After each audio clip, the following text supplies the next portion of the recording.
When you think of modern Sweden, you probably think of IKEA, meatballs, and a serious commitment to peace, and for good reason. For over 200 years, they've been one of the most famously neutral countries on Earth. A nation known for progressive social policies, minimalist design, and a quiet, unassuming presence on the world stage. But what if I told you that this peaceful nation has a secret, violent past? That for over a century, this tranquil Scandinavian country was one of the most aggressive and feared military powers in Europe? What if I told you that for a time they built an ambitious overseas empire with fortresses and colonies stretching from the shores of America to the coast of Africa? This isn't some alternate history. This is the real, forgotten story of the Swedish Empire. A time when Swedish armies redrew the map of Europe, when Swedish kings made emperors tremble, and when a small, sparsely populated kingdom on the edge of the world clawed its way to greatness. This is the story of how Sweden conquered the world, and then lost it all. Before we deep dive into the history, my name is Boris, and I'd love to know, where are you listening from, and what was the best part of your day? Feel free to share it in the comments below. And if you find comfort or curiosity in these calm history journeys, consider giving the video a like and maybe even subscribing for more. Now, settle in. Let's drift gently into the past. So, to understand how a nation of barely 1 million people could come to dominate its neighbors, you have to get the picture of the world they were born into. For centuries, Sweden was basically the underdog of Scandinavia. It was overshadowed by the wealthier and more powerful Denmark, and was a pretty poor, rural and isolated kingdom. Most of its people were farmers and miners, just scraping a living from the thin soil and deep forests of the north. Worse, Sweden wasn't even fully independent. It was the junior partner in something called the Kalmar Union, which bound Sweden, Norway and Denmark together under a single Danish king. For the Swedish nobility, this was a deeply frustrating setup. All their influence and wealth was being siphoned away to Copenhagen. Rebellions were common, but they were always crushed. It really seemed like Sweden was destined to be a permanent backwater. But that was about to change. The spark was a man named Gustav Vasa. In the 1520s, after the Danish king massacred a group of Swedish nobles, Gustav led one final successful war of liberation. He shattered the Kalmar Union for good and, in 1523, was elected king of an independent Sweden. Gustav Vasa was the true father of the Swedish state. He was ruthless, clever, and a total visionary. He centralized power, crushed the old nobility, and then, in a move of pure political genius, he broke with the Catholic Church. By embracing the Protestant Reformation, he didn't just align Sweden with the rising powers of Northern Europe. He also got to seize the Church's enormous lands and wealth, filling the royal coffers for the very first time. He laid the foundation for a modern state, creating a bureaucracy, a tax system, and the beginning of a real national identity.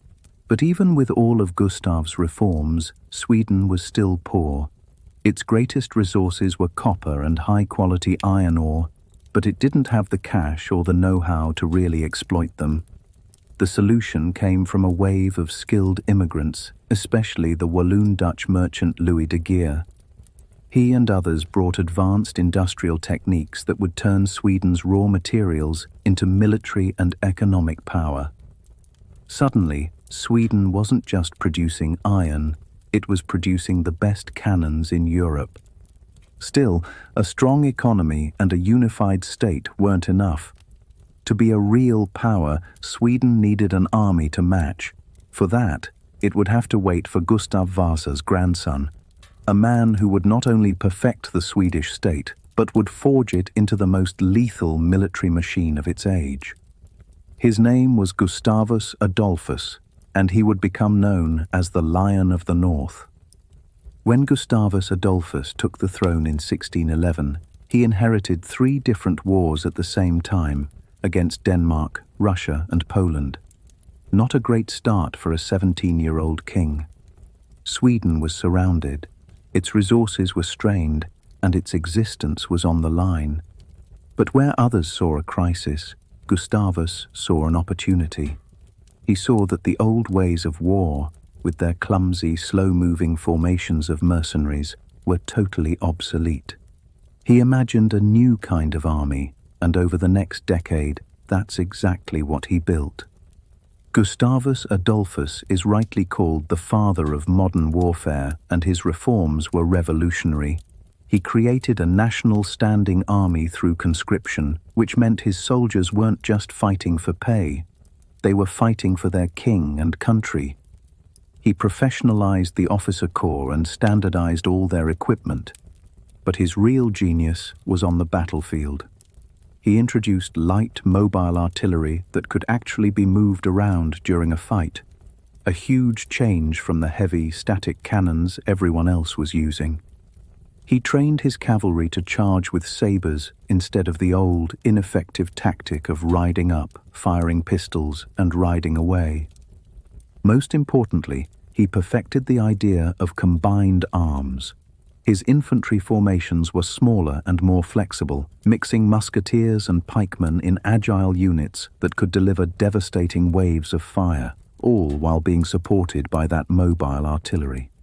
The Swedish army became a perfectly coordinated instrument of destruction unlike anything Europe had ever seen. The testing ground for this new army was the single most destructive conflict in European history before the World Wars, the 30 Years' War.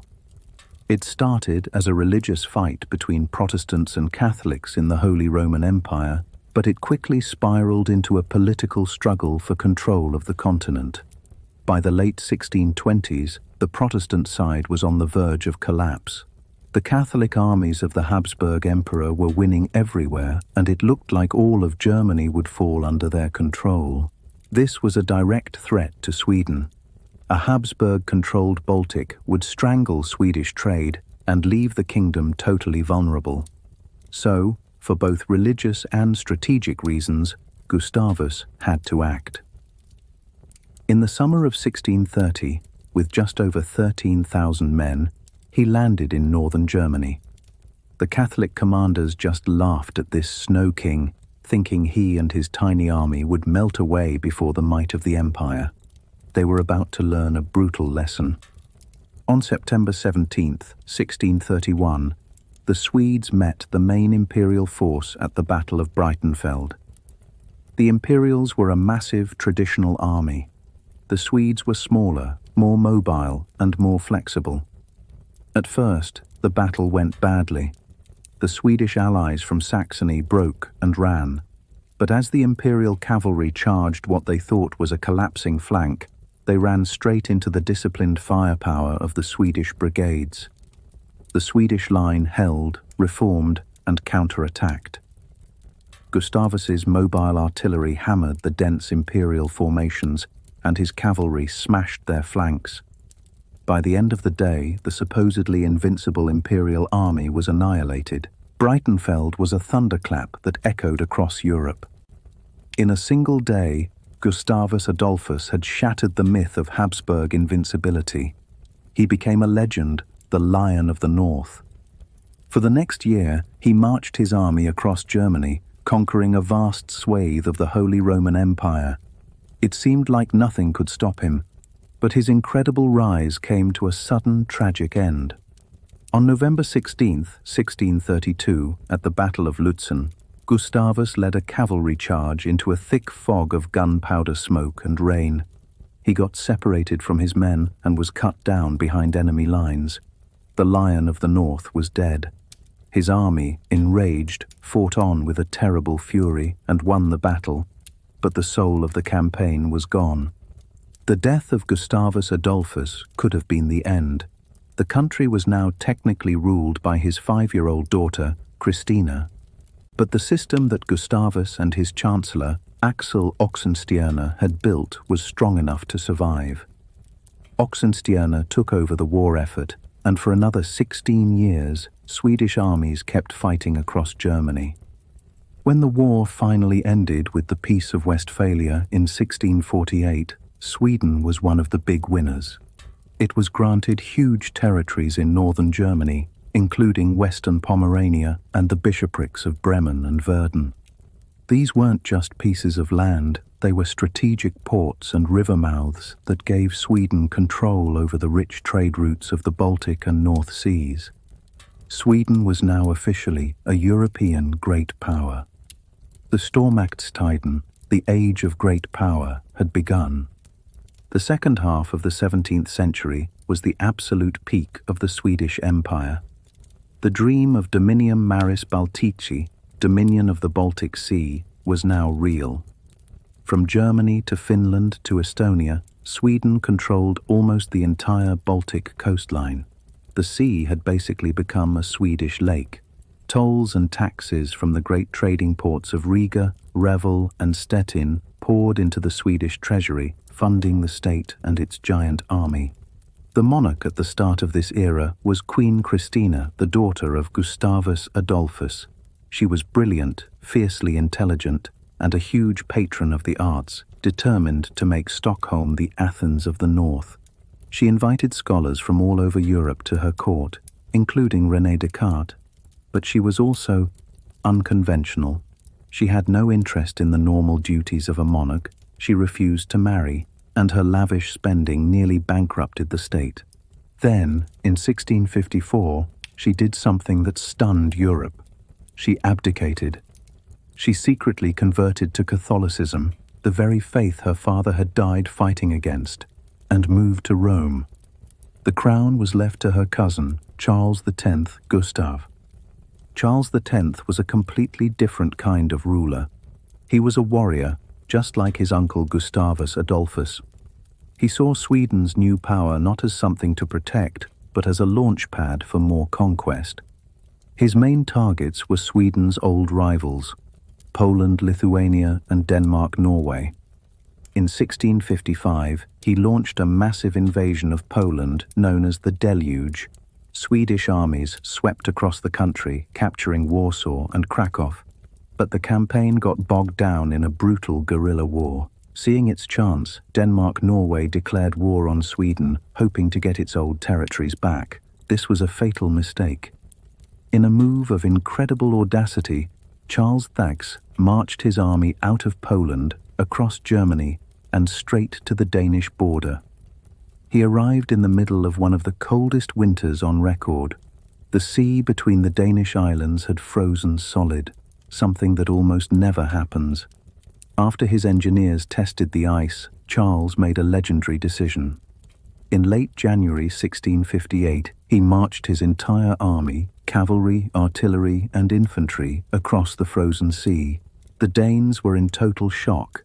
Their islands, which they thought were impenetrable, had just been invaded on foot.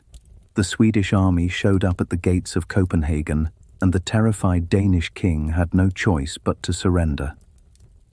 The treaty that followed was the high point of the Swedish Empire. Denmark was forced to give up a third of its territory, including the southern tip of modern-day Sweden. The Scandinavian peninsula was now almost entirely under Swedish control, but there was a fatal flaw at the heart of this empire. Sweden itself was still a poor country with a tiny population. Its great power status was built on the temporary weakness of its neighbors and the strength of its army. It had been punching above its weight for decades, but it couldn't last. The empire was a magnificent beast, but it was being sustained by a heart that was too small for its colossal frame. All it would take was for its neighbors to recover, to modernize, and to unite. And in the final years of the 17th century, that's exactly what happened. While all this drama was unfolding in Europe, Sweden, like every other ambitious power, tried to carve out a piece of the wider world.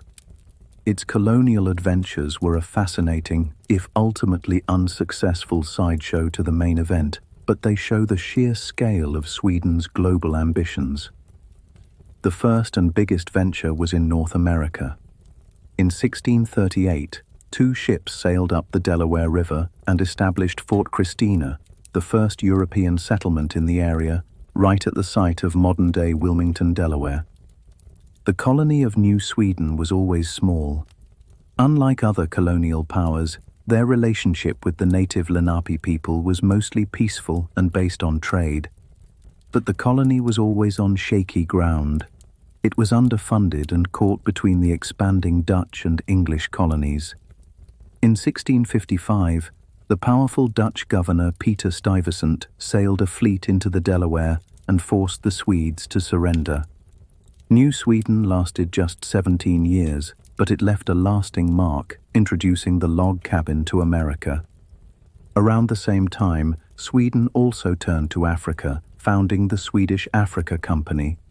In 1650, they established a trading post on the Gold Coast, in modern-day Ghana. They built several forts, the most important being Fort Carolusborg, which would later become the infamous Cape Coast Castle. For about a decade, Sweden took part in the brutal Atlantic slave trade, but just like in America, their position was weak. In 1663, the short-lived Swedish Gold Coast was conquered by its rivals. Even after the main empire fell, the colonial impulse flickered back to life. In 1784, Sweden acquired the Caribbean island of Saint Barthélemy from France, which it held for nearly a century before selling it back. And for a little over a year, from 1813 to 1814, Sweden even held the large island of Guadeloupe, a reward for helping defeat Napoleon. Ultimately, these overseas ventures were just footnotes. Sweden didn't have the population, wealth, or naval power to compete with giants like Britain or France. But they're a crucial part of the story, because they show that Sweden's ambition wasn't just regional, it was global. The Lion of the North didn't just want to rule the Baltic. It dreamed of a Swedish flag flying on every continent. By the end of the 17th century, the power dynamic in Northern Europe was changing.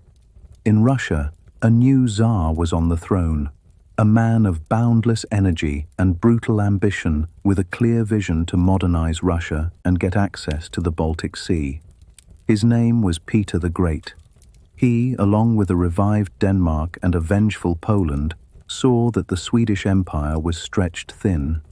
They saw a boy on the Swedish throne, the 15-year-old Charles XII, and they smelled blood. In 1700, they formed a coalition and declared war, attacking Swedish territories all at once. They expected an easy win against a teenage king. They had no idea who they were dealing with. Charles XII was maybe the most extraordinary figure the Swedish Empire ever produced. He was a pure military prodigy, a warrior king who lived for war. Instead of waiting to be overwhelmed, Charles launched a series of lightning-fast counterattacks. First, he turned on Denmark, landing his army right outside Copenhagen and forcing them to surrender in just a few weeks. Then, he sailed his army to Estonia, where a massive Russian army was besieging the city of Narva. With just 8,000 men, Charles attacked the Russian force of 40,000 in the middle of a blinding snowstorm. The result was one of the most stunning victories in military history. The Russian army was completely routed. Having humbled Denmark and Russia, Charles spent the next 6 years chasing the King of Poland all over Eastern Europe, defeating his armies and putting his own puppet king on the Polish throne. By 1706, Charles XII was the master of Northern and Eastern Europe. He had defeated all his enemies. Peter the Great even offered to return all his conquests for peace. This was Charles's moment. He could have accepted, secured the empire, and gone down in history. But Charles XII only knew total victory. He refused the offer. He declared he would only negotiate with the Tsar in Moscow. In 1707, at the head of a massive army, Charles XII began his fateful invasion of Russia. It was a disaster from the start. Peter the Great used Russia's greatest weapons, its size and its winter. As the Swedes marched deeper into the vast, empty plains, the Russians retreated, burning everything. Swedish supply lines failed. Then came the Great Frost of 1708 to 1709, one of the coldest winters in European history. Thousands of Swedish soldiers froze to death. Their army was being bled dry without a single major battle. Desperate, Charles turned his starving army south towards Ukraine. Peter intercepted them. On July 8, 1709, near the town of Poltava, the two armies finally met. The Swedish army was a shadow of its former self, down to around 20,000 exhausted and starving men. The Russian army was now a modern, well-equipped force of over 40,000. The Battle of Poltava was the death knell of the Swedish Empire. The Swedish attack was brave but hopeless. Overwhelmed by superior Russian artillery and sheer numbers, the once invincible Swedish army was annihilated. Charles XII managed to escape and fled into exile in the Ottoman Empire. The news of Poltava electrified Europe. The anti-Swedish coalition reformed instantly. Denmark and Poland re-entered the war. For the next decade, the war raged on. Charles finally made a dramatic ride back to Swedish territory in 1714 to lead the defense of his crumbling realm. He fought on with grim determination, even invading Norway in 1718. It was there, during a siege, that the story ends. On November 30th, 1718, while inspecting his troops, a bullet struck him in the head, killing him instantly. With the king's death, the will to fight finally broke. The Great Northern War ended with the Treaty of Nystad in 1721. The terms were brutal. Sweden was forced to cede its Baltic provinces to Russia. Its German possessions were lost. The dream of Dominium Maris Baltici was over. The Baltic Sea now belonged to Russia. The Swedish Empire was gone. The collapse of the Swedish Empire was just as swift as its rise. In 2 decades, it went from the dominant power of Northern Europe to a second-rate state. The reasons for its rise were clear: visionary rulers, a modern state, key resources, and a revolutionary army. The reasons for its fall were just as clear. It was an empire built on an unsustainable foundation. It just didn't have the population or the economy to compete with rising giants like Russia. The constant warfare drained it of men and money, and in Charles XII, it had a king whose brilliant but reckless ambition led it straight off a cliff. The loss of the empire was a deep national trauma. After a century as a conquering power, Sweden was forced to look inward.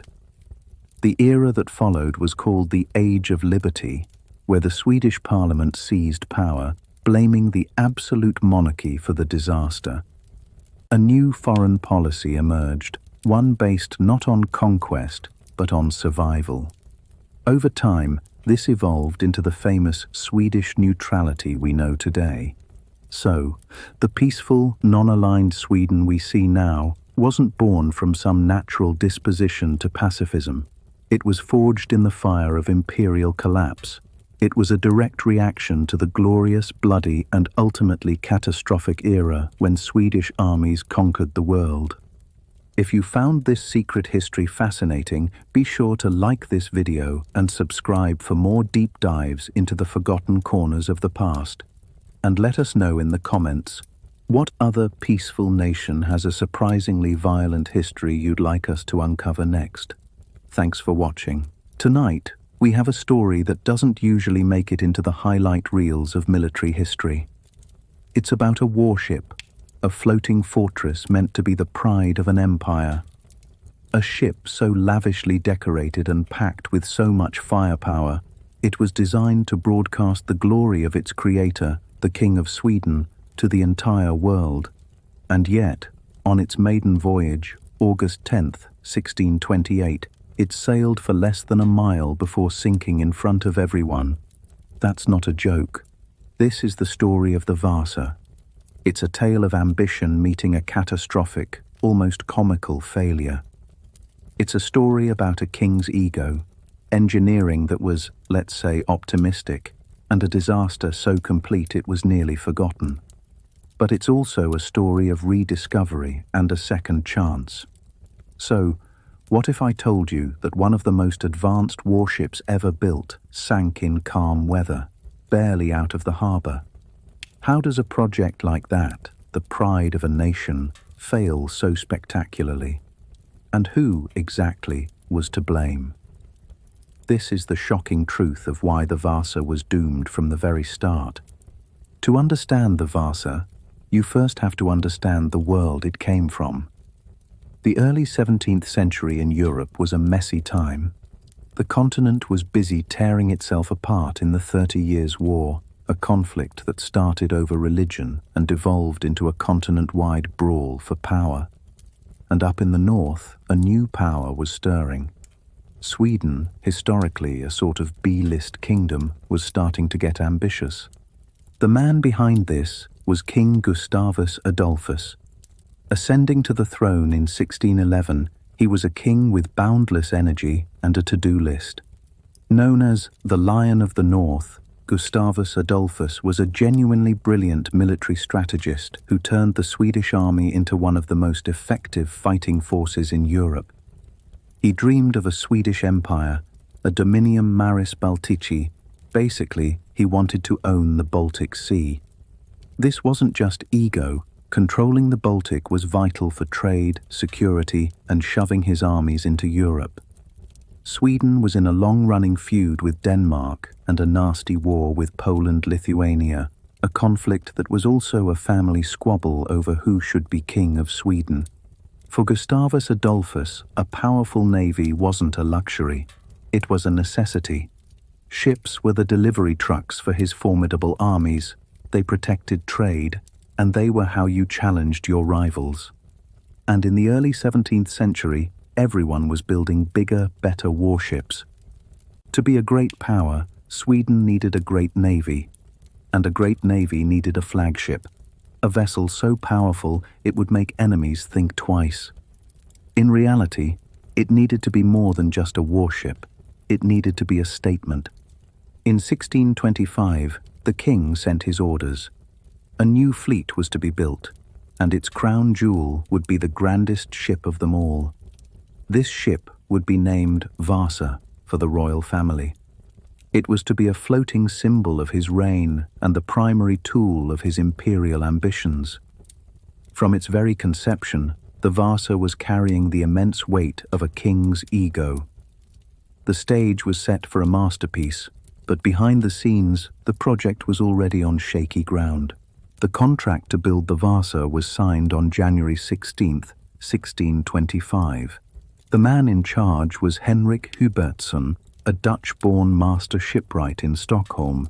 He was one of the best, but the king's demands for the Vasa were a lot. This wasn't just another ship. This was going to be a 17th century superweapon. The king's vision was simple: overwhelming firepower. Gustavus Adolphus wanted a ship that could outgun anything else on the water. The most revolutionary, and as it turned out, most fateful feature of the Vasa was its design to carry 2 full enclosed gun decks. This was a pretty new idea. Having 2 continuous, heavily armed decks was a major leap in naval architecture, meant to allow the Vasa to unleash a truly terrifying broadside. And the armament was serious. The king personally ordered 64 bronze cannons for the ship. The main weapons were 48 heavy 24-pounder cannons, guns that fired a 24-pound cannonball. These were state-of-the-art, a source of national pride. A full broadside from the Vasa would have thrown over 550 pounds of iron at an enemy ship, a weight of shot very few ships in the world could match. But the Vasa was also meant to be a floating piece of propaganda, a dazzling show of the Swedish crown's wealth and divine right to rule. The ship was to be covered in hundreds of ornate, brightly painted sculptures. For a largely illiterate world, these images told a story. There were over 400 sculptures and 300 other ornaments, basically turning a warship into a floating art gallery. Every carving had a meaning. You had lions for courage and royalty, You had Roman emperors to link Gustavus Adolphus to the glory of the classical world. Old Testament figures like Gideon and David portrayed him as a Protestant hero.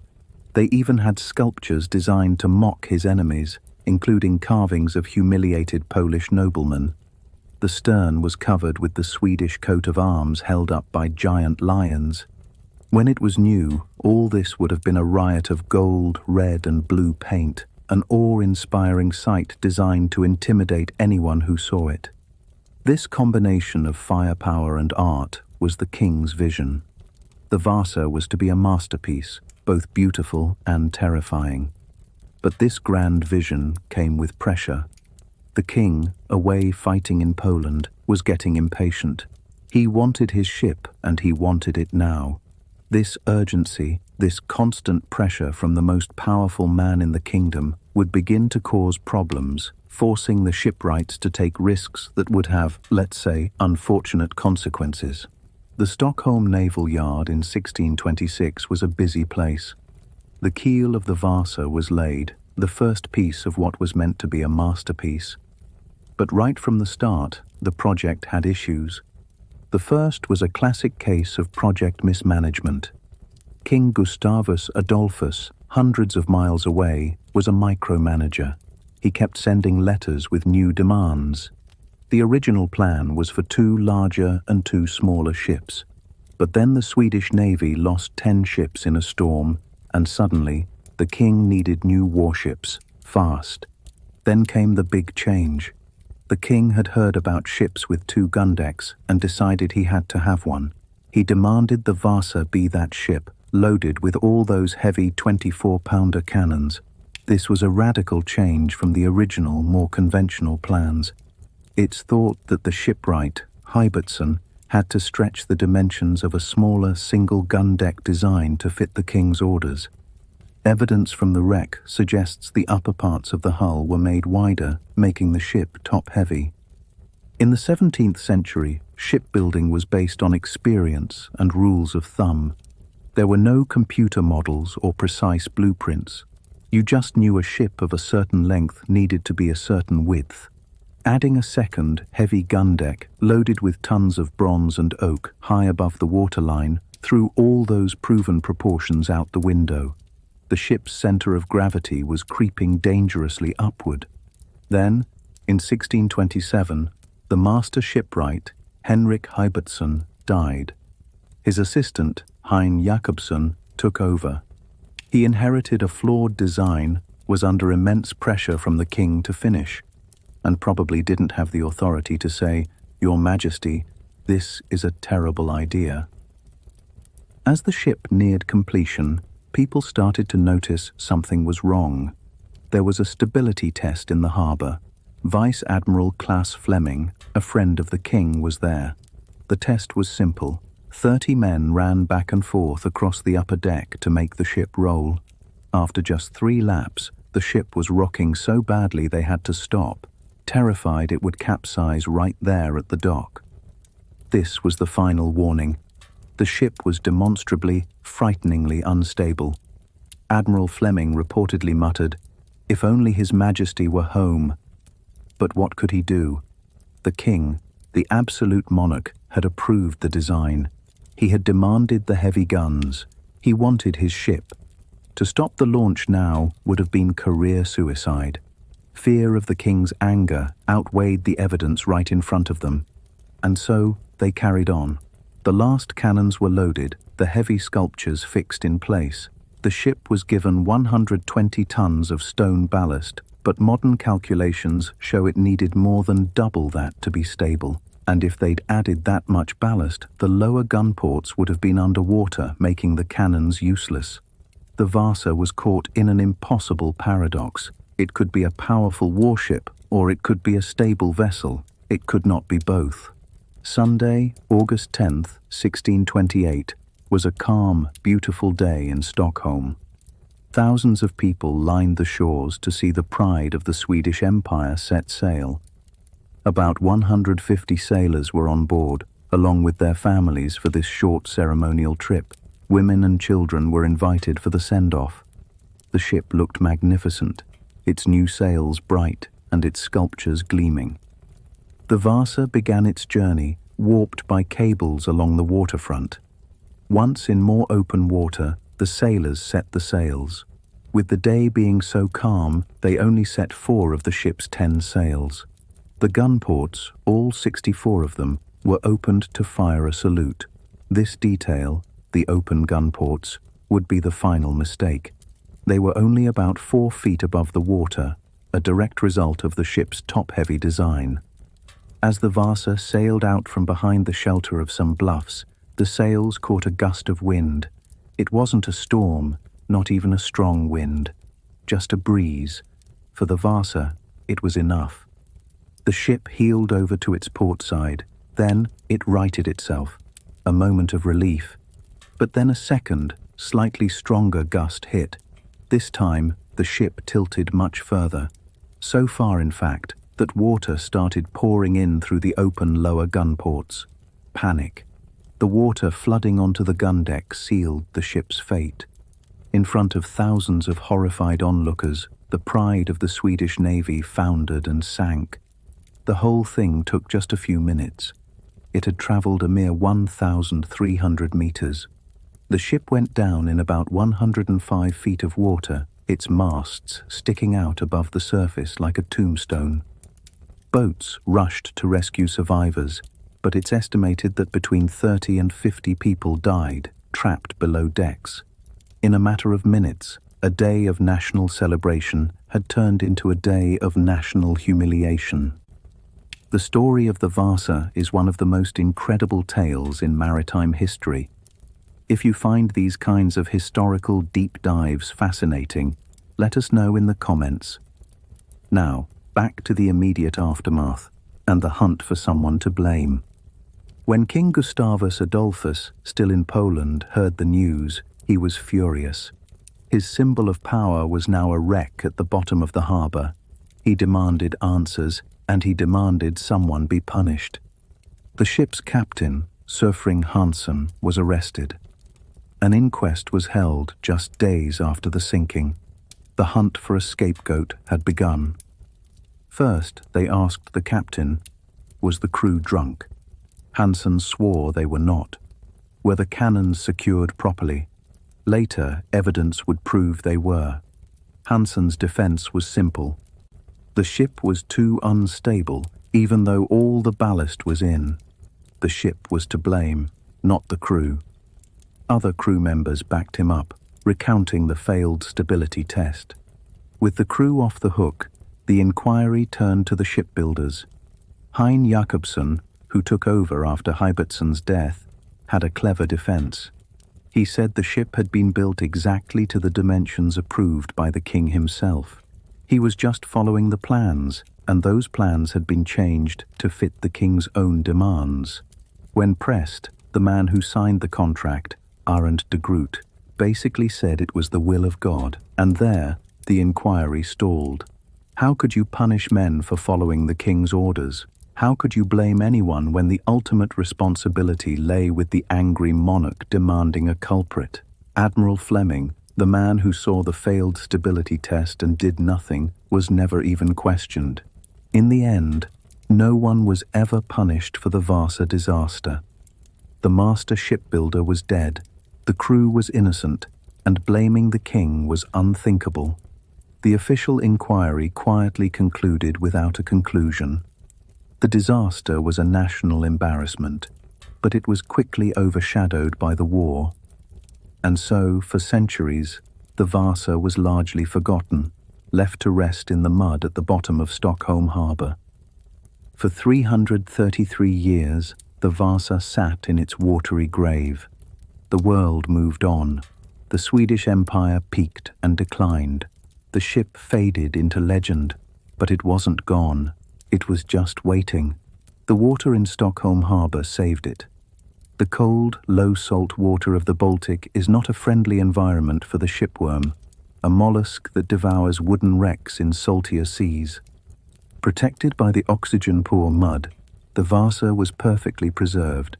The man who would find it was Anders Franzén, an amateur historian with an obsession for finding lost Swedish warships. He spent years in archives, convinced the Baltic's unique chemistry had preserved these ships. By the early 1950s, he was focused on one ship above all, the Vasa.